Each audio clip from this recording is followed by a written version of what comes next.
សេត BBC បានស្រង់សម្ដីរបស់រដ្ឋមន្ត្រីការបរទេសអាមេរិកលោក Marco Rubio មកចុះផ្សាយនៅថ្ងៃច័ន្ទដោយនិយាយថាវាជាសញ្ញាល្អមួយដែលកិច្ចប្រជុំស្វែងរកសន្តិភាពសម្រាប់អ៊ុយក្រែននៅទីក្រុងហ្សឺណែវប្រទេសស្វីសមានការវិវត្តទៅដោយល្អហើយនេះក៏ជាការសាទរចំពោះការរីកចម្រើនដ៏ឆាប់រហ័សចំពោះការចរចាសន្តិភាពនៅអ៊ុយក្រែននោះដែរយ៉ាងណាមន្ត្រីជាន់ខ្ពស់អាមេរិករូបនេះទទួលស្គាល់ថានៅមានបញ្ហាមួយចំនួនទៀតដែលក្រុមការងារនៅមិនទាន់បានសម្រេចនៅឡើយផ្ទុយពីនេះទៅវិញសម្រាប់អ៊ុយក្រែនផ្ទាល់និងសម្ព័ន្ធមិត្តអឺរ៉ុបដែលគ្រប់គ្រងអ៊ុយក្រែនបានសម្ដែងការព្រួយបារម្ភចំពោះសំណើនេះដោយមើលឃើញថាជាការអនុគ្រោះដល់ប្រទេសរុស្ស៊ីទៅវិញទេមិនតែប៉ុណ្ណោះលោក Zelensky ថែមទាំងបាននិយាយទៀតថាអ៊ុយក្រែនអាចប្រឈមមុខនឹងជំរឿដ៏លំបាកមួយទាំងការបាត់បង់សេចក្តីថ្លៃថ្នូរនិងប្រថុយប្រថាននឹងការបាត់បង់អ្វីៗផ្សេងទៀតក៏ប៉ុន្តែសម្រាប់មេដឹកនាំទីក្រុងមូស្គូឯនោះវិញយល់ឃើញថាច្រកចេញនេះវាជាមូលដ្ឋានសម្រាប់ដំណោះស្រាយទៅវិញទេបើគេពិនិត្យទៅលើយន្តការសន្តិភាពដោយអ្វីដែលលោក Donald Trump ស្នើឡើងកាលពីថ្ងៃទី19វិច្ឆិកាកន្លងទៅនេះ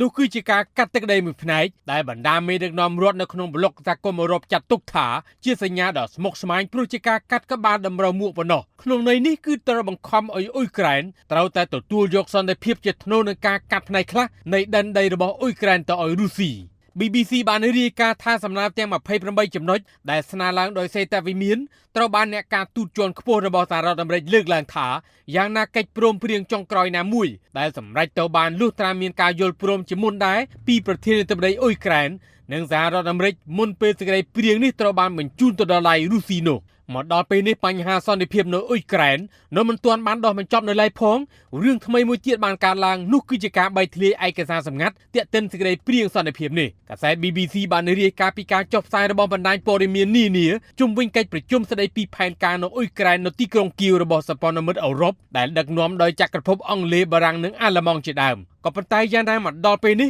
ក៏មានការខ្វែងគំនិតគ្នាខ្លះដែររវាងសហគមន៍អឺរ៉ុបនិងមហាអំណាចផ្នែកសពាវុធនៃសេតាវិមានសហរដ្ឋអាមេរិកស្ដីពីជំនួបកំពូលនៅទីក្រុងគៀវនេះក្រៅពីនេះឯជំនួបកំពូលនៅសណែវដែលពិនិត្យទៅលើឯកសារ3ធ្លាយដែលព្រៀងឡើងដោយសហរដ្ឋអាមេរិកឯនោះវិញគឺលោក Donald Trump មានបំណងដកទ័ពអ៊ុយក្រែនចេញពីផ្នែកនៃតំបន់ Donetsk ភាគខាងកើតដែលអ៊ុយក្រែនកំពុងឈរជើងនិងមួយទៀតគឺប្រកល់ដែនដីនៅតំបន់លូហានទៅឲ្យរុស្ស៊ីដោយរួមបញ្ចូលឧបទ្វីបគ្រីមៀដែលទីក្រុងមូស្គូគ្រប់គ្រងបានតាំងពីចូលលុកលុយជាលើកដំបូងរបស់ខ្លួនតាំងពីឆ្នាំ2014ក្រៅពីនេះតំបន់ពីរផ្សេងទៀតដែលរុស្ស៊ីកាន់កាប់លើផ្នែកខ្លះក៏អ៊ុយក្រែនត្រូវតែកាត់ទៅឲ្យទីក្រុងមូស្គូដូចគ្នានោះដែរឯកសារ3ធ្លាយដែលត្រូវគេលើកឡើងនៅក្នុងកិច្ចប្រជុំកំពូលនៅសណែវនោះក្រៅពីចាប់បង្ខំឲ្យអ៊ុយក្រែនត្រូវកាត់ទឹកដីមួយផ្នែកធំទៅឲ្យទីក្រុងមូស្គូហើយក៏បានគូសដីឲ្យទីក្រុងគៀវដែរថែមទៀតនោះគឺកម្លាំងយោធាអ៊ុយក្រែនត្រូវតែកាត់បន្ថយពី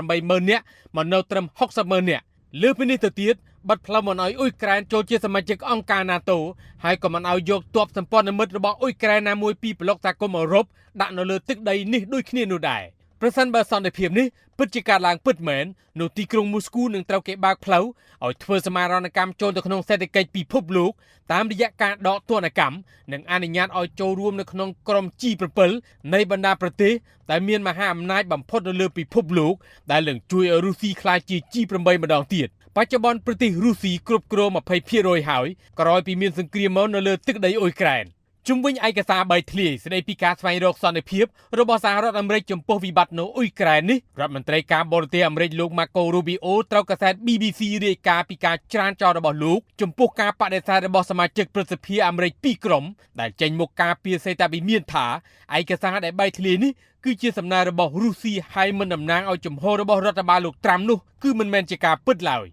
ផ្ទុយទៅវិញលោកម៉ាកូអះអាងថាឯកសារនោះគឺសរសេរដោយសហរដ្ឋអាមេរិកដែលបញ្ចូលខ្លឹមសារមួយផ្នែកពីទីក្រុងមូស្គូនិងទីក្រុងគៀវផ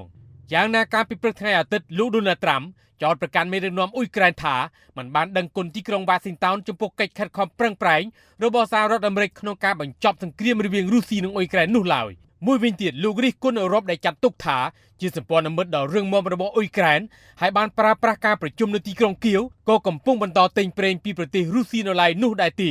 េនៅចំពេលសម្ព័ន្ធមិត្តអ៊ុយក្រែនមកពីអឺរ៉ុបដូចជាកាណាដានិងជប៉ុនជាដើមបង្ហាញការព្រួយបារម្ភលោកត្រាំបានផ្ដល់ឱកាសឲ្យអ៊ុយក្រែនរហូតដល់ថ្ងៃប្រហ័សខាងមុខនេះដើម្បីយល់ព្រមលើសំណើរបស់ខ្លួនហើយថាការទុកពេលសម្រាប់អ៊ុយក្រែនសម្រាប់ចិត្តទទួលយកសន្តិភាពគិតត្រឹមថ្ងៃប្រហ័សនេះគឺវាមិនទាន់ជាថ្ងៃចុងក្រោយសម្រាប់ទីក្រុងគៀវនេះនៅឡើយនោះដែរ